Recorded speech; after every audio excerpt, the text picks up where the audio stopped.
Hi, everybody. Welcome to the training camp wrap-up show presented by the UPMC Health Plan. I'm Missi Matthews with Craig Wolfley. The Steelers wrapping up practice number 15 as we wind down here at St. Vincent College.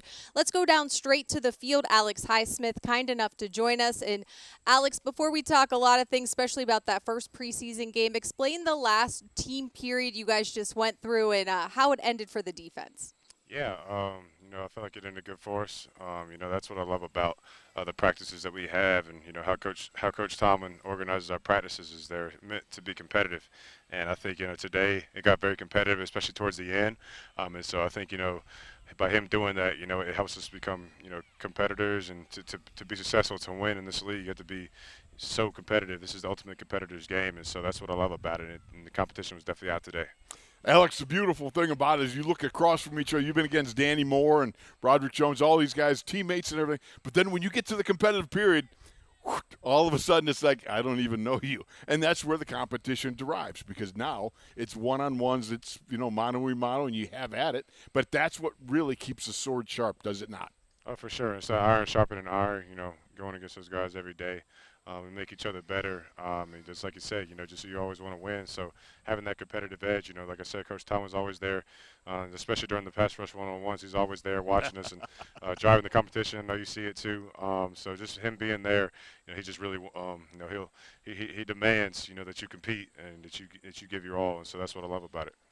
Alex, I know some starters didn't play on Friday night in Tampa Bay. You didn't play a ton either. But when you guys went back and watched the film, what did you guys learn as a unit? Yeah, I think just no matter how we play, there's always ways we can improve. Ultimately, we came up with the victory, and that's what matters most. And that's always what's going to matter most. No matter if it's preseason or regular season, getting the victory is first and foremost. But just like I said, there's little things we can improve on. But overall, it's just starting to see a lot of young guys out there making plays and stuff. That was really cool, and just being out there, defensively, getting our communication down and stuff like that. Like I said, we've got a lot of ways we can improve, but overall, it was a good first start. Well, let's see now.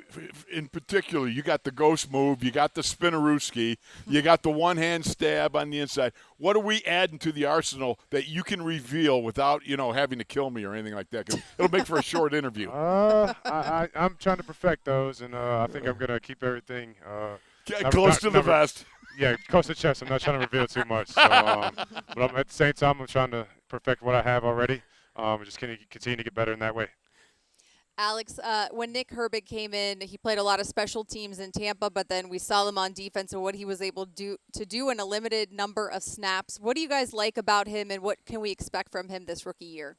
Yeah, I think he definitely played really good coming in. He's got a motor. To be successful and to be a playmaker in this league, you got to have that. And so he was getting out the ball fast. He was rushing well, and so I'm looking forward to see how he builds on that in the second game. But he's been rushing well all camp, and so he definitely came out and had a good first showing. Alex, for yourself in particular, as you face the Buff Bills coming up, going into Acrisure, it's nice, it's a home game and everything else. But what is it that you're looking for from your first game to maybe the second game? Is there anything that you're kind of look at and you go, oh, I want to tweak that, or I want to get a little better at this? Because it is always an ever-evolving game of doing something a little bit better. Yeah, just like I said, there wasn't. I only played 3 plays the first game, and so really it's been me watching my film from 2022 and watching ways that I can get better. Getting better, getting up the rock, shedding blocks, just being more violent at the point of attack. So just trying to work on those little things. It starts here at practice.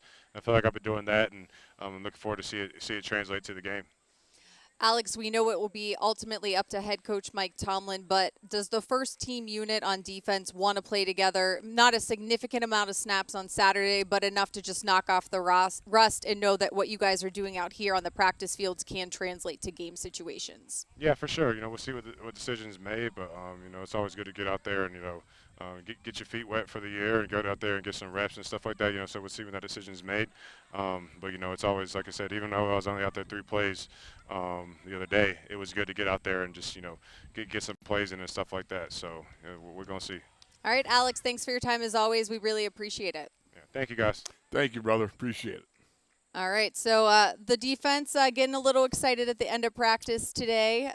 And what else did you take away? Because offense won 7 shots. They did indeed, and I think that's what prompted the defense to rise up at the end. They said, oh, we just got our fannies kind of waxed at the beginning of practice, so you know what? We're not having any of this. And if you just listen to Mike Tomlin, whatever bear he's poking, you better believe that bear is responding. So if it's the offensive bear or the defensive bear, one of them's going to respond and one of them's going to get after it, and that's just exactly what happened. In the beginning, the 7 shots were of particular notice for the offense, so, the defensive bear, if they were in hibernation, he brought them out real quick. Well, he brought out the first team offense and defense for that last rep to kind of decide it because it was tied 3-3. So, as you said, poking the bear to the max. Yeah, he does that so very well.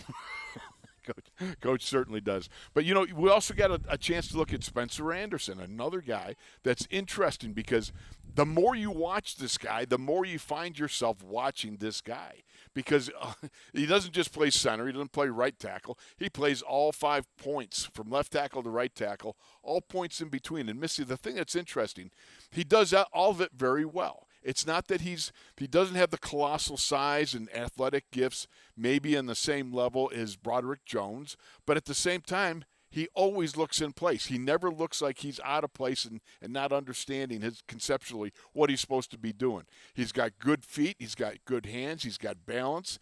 I believe that he was a wrestler, and you can see that come out in some of his body movements and everything. So I look at this guy and I'm going, wow, that's very Tunch Ilkin-ish to be able to go from left tackle to right tackle, all points in between in one practice, and do it all at a very high level. Spencer Anderson is also a really good chess player. Well, I can say that from my aspect, that wouldn't be me. I'm definitely a checkers guy. Does he know that you and Max are the president and vice president of his fan club right now? Yeah, I don't know that. I don't even think I've met the young man yet. But certainly I will say this.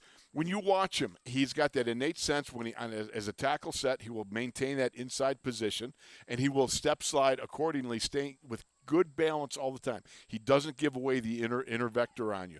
And when he's at guard, he's very similar. He bodies up, uses his hands well, keeps guys off him, and he's always well balanced. Mm-hmm. And then I just saw him work it at center, and like going, Zooks, man, the kid has really got, the ability to work all the positions. And, again, it's his balance and his footwork, but he certainly has got the smarts. Like you said, chess player, not checkers.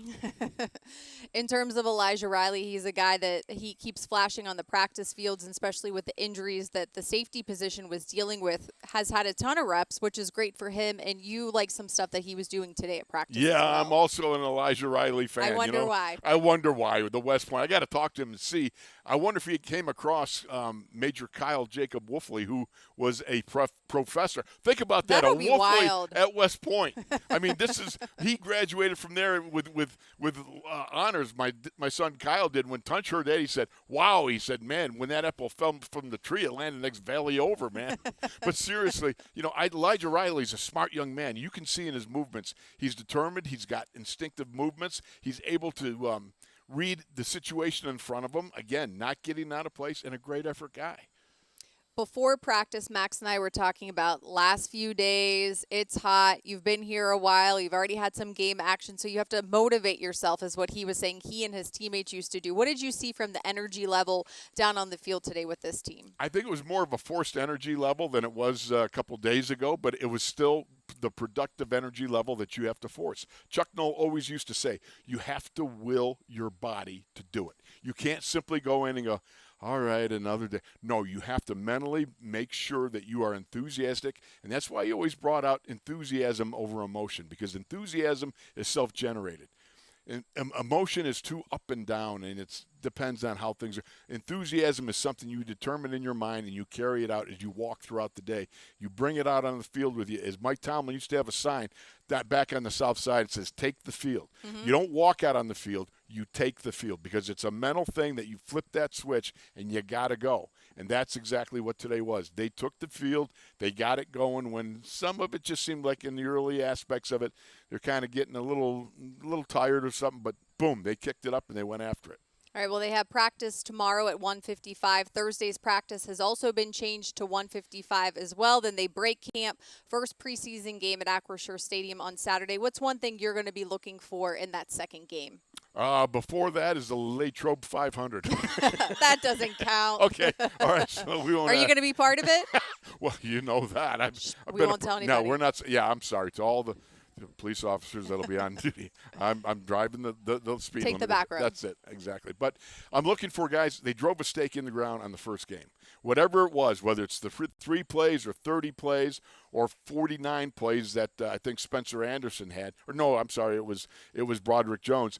Whatever plays you had, you know you come out of that, and in your mind you know something that you want to work on. Whether your left hand was a little late, whether you got a guy spun on you, or defensively speaking, you didn't hit your uppercut rip combination that you want to hit. Whatever it is, you high mark those, you go over it in your mind, and you do the mental gymnastics to get yourself ready, but you want to take that next step, because you don't want to come back and have the same exact thing.